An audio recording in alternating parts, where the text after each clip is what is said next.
Yesterday, the 12th of May 2025, the UK government released the new immigration white paper, which details the proposed changes that will come into effect in regards to immigration.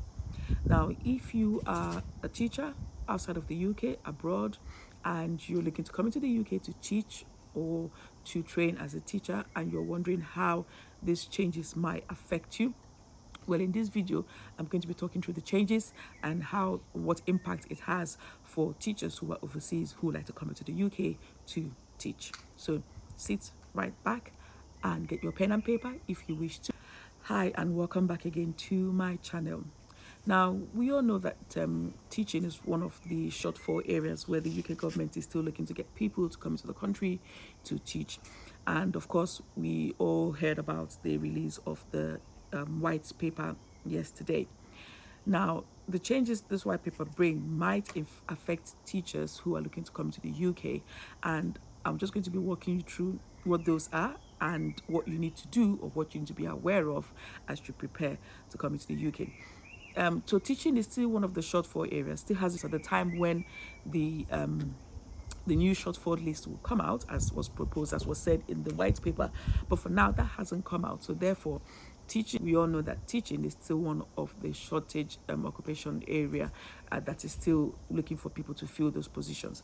Now, if you're a teacher and you're wondering what this new white paper holds for you in terms of relocating to the UK to teach or coming to the UK to train to become a teacher, there are 4 key areas that I'll be talking about as proposed by the white paper that might potentially affect teachers who are looking to come to the UK to teach. So the first area is this. The first area is to qualify for a skill visa, you need to have the RQF level 6. Of course, this means having your bachelor's degree, having your undergraduate degree or whatever. So before, if that wasn't a requirement, which certainly was anyway, but now it's going to be tougher that you must have a bachelor's degree or a level 6 equivalent of certification before you can come to teach in the UK. Now, the second bit is you should have B2 English proficiency.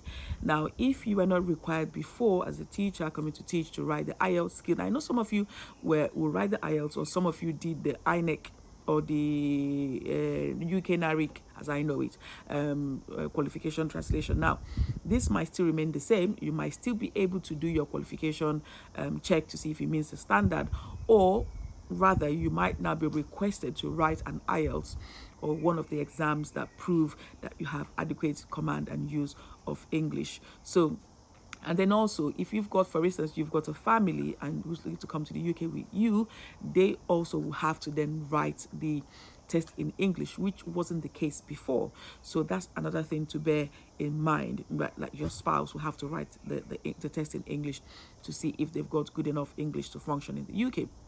Now, previously, this is point number 3. Previously, you have the 5 years and then you have your independent leave to remain, but that's going to go up to 10 years, okay? So instead of having 5 years work permit and then you get your independent leave, this will go up to 10 years. So that will be the change that will affect you. Then there's going to be the fourth one. There's going to be the immigration skill charge paid by schools. So there's going to be an increase in that. So I don't know what it was initially, but I think I don't know how many percentage, but now they're going to increase it. So in order for you to get a skilled worker visa, your school or whatever will need to sponsor you. And for them to be able to sponsor you, they need to apply to get the certification to do this. Now, what that means is for them who be applying, there's not going to be an increase in the fee that they've been charged before. So there's going to be a 32% increase on the fee that they've been charged before. So, for instance, if they had to pay 500 and something pounds to get the certification to be able to sponsor, now they will have to pay maybe 1,000 or so, 1,000 plus to be able to get certification. So that's going to be making it more tight and difficult for schools to be able to afford, for schools who don't have that money. So these are the 4 main changes that sort of affect teachers. But now, this hasn't come into effect, okay? I can see a lot of news out there, people being scared and worried. This hasn't come into effect yet. This is a white paper. Now, a white paper basically just means that these are the proposed changes that they would like to make. So now, until that becomes law, until it goes through discussions and agreement and whatever, until it becomes law passed by the legislation, it hasn't yet come into effect. So it's just a white paper that shows you the areas where they are likely to introduce these changes as and when it happens. Now, definitely those things are going to happen. Okay, they are definitely going to happen, but it needs to be passed into law for it to come into effect.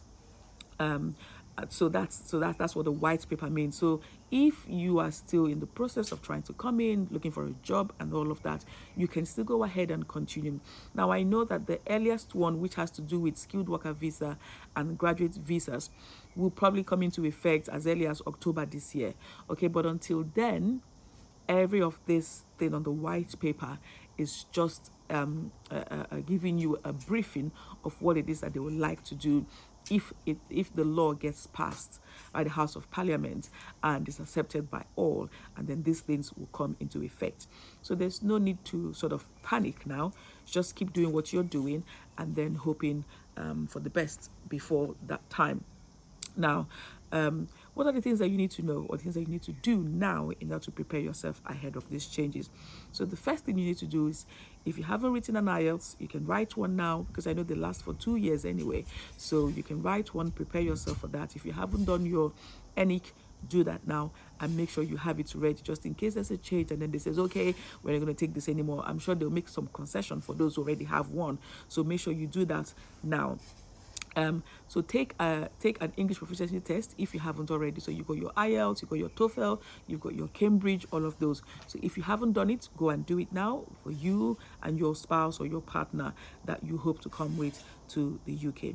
Now begin to talk to schools. So if while you are applying, begin to talk to schools, ask them if they're still willing to sponsor you, rather than doing a blind application and then they come back and they say no. Now, plan and consider the long-term changes. So there might be changes to do with the fee. So we don't know yet, because the schools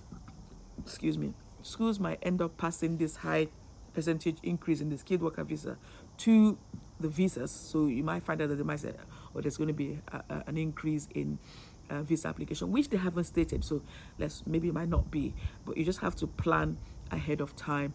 Consider the 10-year rule that's going to come into effect anytime when it does. Plan ahead of time to ensure that you are adequately equipped, ready for that.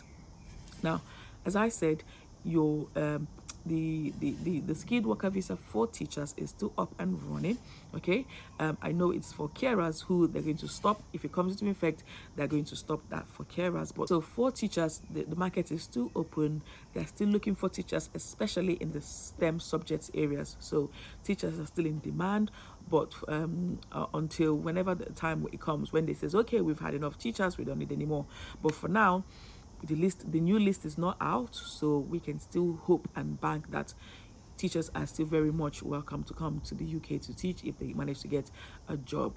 So I think this should just be an advice or a sort of a prompt, push you to continue searching and working hard and doing everything possible that you can to be able to get a job and get in before the white paper becomes law and come into effect. Okay, I think these are just the key things that I wanted to mention today. So no need to panic, no need to worry. Just keep doing what you're doing, and until whenever the white paper comes into effect and becomes law, then we will then know what's next. In the meantime, do not forget to like, subscribe, share my videos, and do not forget to turn on your notification bell when I upload new videos, so you'll be the first to hear and to know when I bring wonderful updates like this on the channel. Okay, have a fantastic afternoon, and I'll see you soon. Bye.